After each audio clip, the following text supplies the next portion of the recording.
The actions by ICE agents towards refugees and migrants has people here in Canada concerned. Francisco Vidal is the executive director of Sojourn House in Toronto, an emergency shelter and transitional house for refugee claimants. What's going on in the United States just confirms a lot of the beliefs that in the Canadian sector, refugee protection sector, we have been saying for a long time that the United States is not a safe country where to seek protection.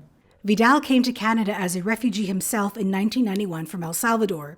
He says the experience was a much smoother process back then, adding that what he's seeing with ICE reminds him of some of Latin America's history. The United States right now reminds me of how it was in El Salvador in the late 70s, early 80s, or in Argentina or Chile, where people were disappeared and nobody would know where they would end up. Native American communities in the U.S. are also worried about ICE's treatment of their people and are urging them to make sure they have the correct paperwork if stopped by ICE agents. There are concerns, too, of Native Americans traveling between what is now known as the Canada-U.S. border and being stopped by ICE. Indigenous people in Canada are also having concerns right now about crossing the border. Indigenous organizations in Canada are warning their people to take caution when traveling to the U.S. They're concerned about people being detained by ICE even when they have the correct papers.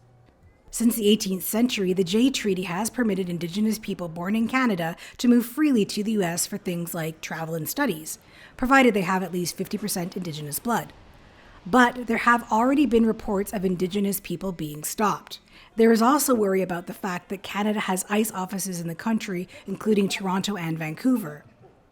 In an email to CGTN, an ICE spokesperson said, ICE does not enforce immigration laws in foreign countries, adding that HSI special agents do not conduct operational activities in Canada, such as making arrests or executing search warrants.